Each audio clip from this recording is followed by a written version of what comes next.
So moving on to our next hot topic. Sean Diddy Combs, P. Diddy Combs, has been sentenced to 50 months in prison. Um, Also, he has to pay a $500,000 fine, but he also gets 12 months served.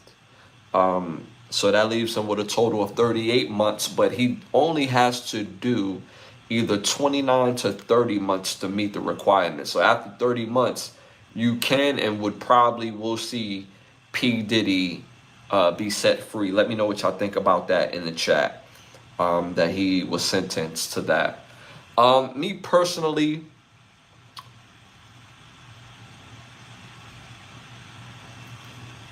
what I saw on tape with Cassie was, it's not even explainable as an individual, as a man, as a human being. But I also don't see Cassie as a total victim, because there's other things that people have said about her that she was a part of with Diddy, whether that's alleged or not. That's still in the air, and this is coming from people that was her best friends, that was always around her. But that doesn't negate the fact what he did to her on tape. But what he did to her on tape was not the reason why he was on trial. It was brought up as a factor of his behavior, but that had nothing to do with prostitution and you know, I forget the exact term. Where now, if you fly somebody out, that's considered transportation. Because you're flying this person out with the intent of sex, and it's like, ain't we all adults? Like, if you in a long-term relationship and you want to see somebody, don't you want to call them like, hey, come out here, I'll fly you out. So now you could get charged for something like that now. So I've never heard of that, but that's a part of transportation and prostitution and things of that nature. He served quite a bit of time in prison already. He served 12 months. I believe that if he would have paid $1 million for the fine, why not let him go free? I mean, we just heard a pastor that essayed a young girl back in the 80s. She let these people know back then that man gets 10 years, but only is doing 6 months in jail. Only. That's it. So how do P. Diddy have to do 30 months in jail, has to pay more in the restitution or the fine, and did something less egregious? I mean, he did whatever he was doing. He did this with consenting adults or adults. This man did this to children, a kid, that's somebody that can't even defend themselves. Regardless of his age, he wasn't, he was still a grown man. He was still 21, 22 years old when these things was happening. He still knew better. And he only gets 6 months. So I think the scope of the case, the high profile nature of the case is a factor, because even though this pastor is super successful, most people haven't heard it until tonight. But P. Diddy, it's worldwide, baby. So I think it was very extensive.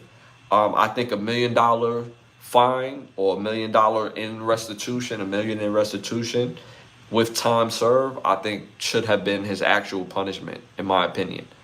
Like I said, the fact that he has to serve the 30 months is kind of laughable, especially after I just explained that this pastor over here only has to do 6 months on a 10-year prison sentence, and for something far much worse. Shout out to Vic. He'll do it in a private prison apartment. But it's still prison. Like, it's still jail. That's not somewhere you can ever get used to being. The jail, prison, the county, they have some of the best concoction of worst smells you have ever encountered. Like, they give a new meaning to funky, to stink, to God. There ain't nothing worse than goddamn when it comes to smells. God, they give a new meaning to that. Any jail, any prison, any county facility, funky, rats running all over the place. I don't believe in the term club fed, but you know, they say that is a thing, but I don't believe it. We see that in the movies. Shout out to Paul. We got Paul in the building, one of our day ones. Appreciate that. Hit them likes, hit them 100s. Yes, the 200th episode. Big things. I love it. I love it. And like I said, I will do a little performance for y'all. Y'all been asking for a little something. Drop some of these bars on y'all. Y'all been asking. Will drop a couple bars, in the show. So I'm gonna give y'all a little shout. But I appreciate y'all tapping in. They get to leave for 6 a.m. to 6, like rotten eggs. It smells worse than rotten eggs, bro. It gives a new meaning to funk. And the worst part about it is that you get used to it if you're there long enough. You get used to it. And that's not place I could ever get used to. So yeah, again, with the Diddy sentencing, I thought he should have got released with time served and having to pay $1 million in restitution, opposed to having to pay $500,000 in restitution and have to be required to do another 38 months in jail.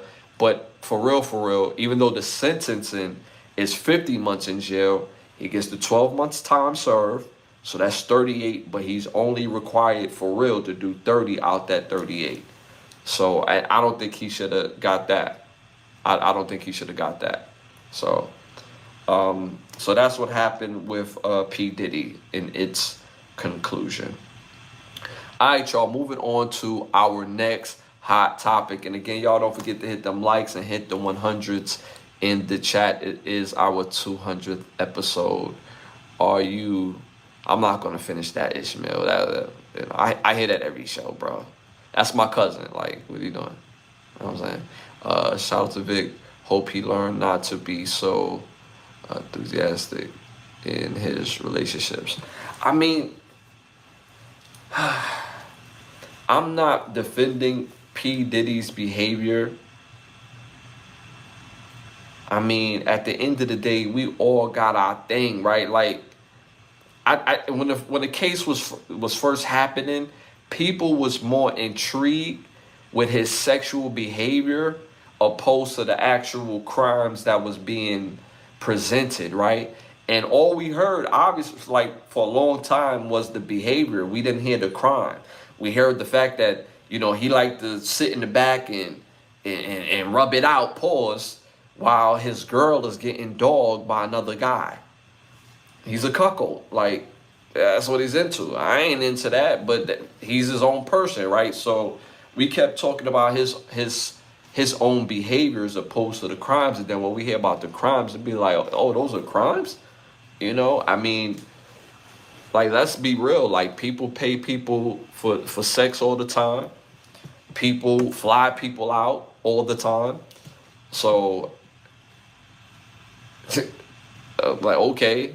So, I mean, like I said, again, what I seen on tape with Cassie is not the same as what he was on trial for. So, I believe what I believe regarding that. It was the Winslow story that got me. I remember that story. Where they said, the father from Family Matters, that Diddy, used to have a special relationship, a lot of backdoor activities with him.